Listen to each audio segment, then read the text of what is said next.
Little life update from the dog park. Since I early retired, one of the things I made it a point to focus on is my health and wellness. So I hate going to the doctor, and prior to retiring, I would go if something was broken or I was really sick, but other than that, I would avoid the doctor. But I'm making a conscious effort to focus on health and wellness in retirement since I have the time. And one of the things I did was get a sleep study, and it turns out that I have sleep apnea, moderate sleep apnea. So I was stopping breathing several times an hour, and it's bad when you're in your 50s like me, but it just gets worse and worse over time and can cause things like heart attacks and stroke and a lot of other things that run in my family. And so rather than increase the odds of getting something that I know I have a bad luck with, family wise, genetic wise, I've been using a CPAP machine for about a year now. And at first it was horrible. It felt like, I was Darth Vader, and it was very depressing. But I got used to it. And now, I sleep with it fine. It took a little getting used to. The first few weeks were rough. But after that, I've got the hang of the machine, and I'm getting used to sleeping with it.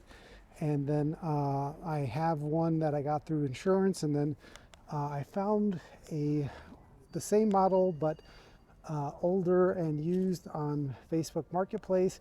And then I bought another one, and that one I used to travel. So, I only paid a couple $100 for that one versus $1,000 for the new one through insurance. And so the cheap one I take when I travel, and I don't have to worry if it gets lost or damaged. And also it takes some time to pack that up. And so if I have the regular one and I have a travel one, if I have to leave for a flight early in the morning, the CPAP machine's already packed. So, I highly recommend taking care of your health in retirement, because now that you have the time, don't wait till something's broke to fix it. Just get yourself checked out.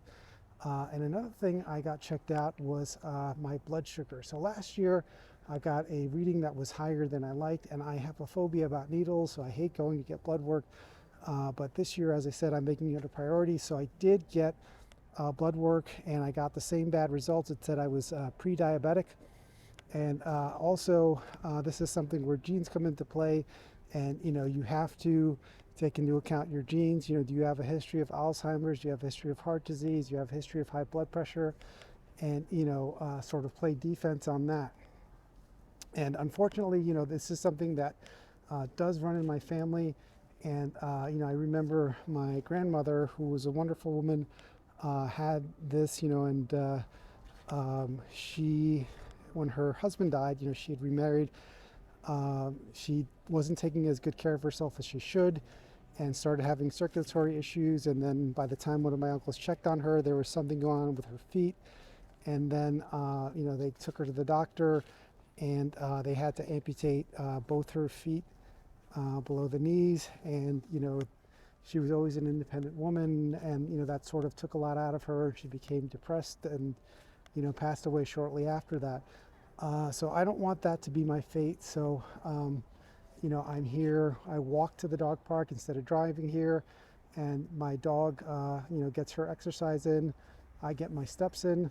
I've been making an effort to go to the gym, but I started jiu-jitsu when I was 37, and now I'm 54, and I get injured, and then I have to sit out. So I popped a floating rib a couple of weeks ago, and I was able to go yesterday for the first time in like 2.5 weeks. And this time I'm going to take it easy and not let my ego get the best of me, because I want to focus on longevity and leading a healthy lifestyle for the rest of my life, not just going in there and trying to be the next world champion and get injured because I'm sparring with a 22-year-old. Anyway, so as I said, one of the things I'm focusing on is health and wellness, and that's where that's going. So for those of you who are early retired, what are you doing to take care of your health? And if you're thinking about early retiring, what are your plans? So the best piece of advice I had gotten from somebody who early retired, he said, you should develop good habits now, because if you have bad habits and you do them when you have free time, then when you retire you have all the time in the world. So if you like to play video games, you have all the time in the world to play video games. If you like to drink, you got all the time in the world to drink. So try to develop good habits. And before I retired, I was making it a habit to go to the gym either in the morning if I woke up on time, or at night if I didn't.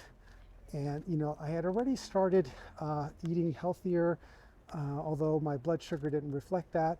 But now I'm taking it even more seriously and making dietary changes like swapping out rice and potatoes for sweet potatoes, which have a lower glycemic index, and also sometimes swapping out rice for cauliflower rice, which tastes terrible, but you got to do what you got to do. So Thanksgiving's coming up, and I know it's not a time to eat healthy, but I'm going to do my best. So anyway, that's the health update post-retirement. Hope all you guys are doing well. Like and subscribe. It helps out the channel.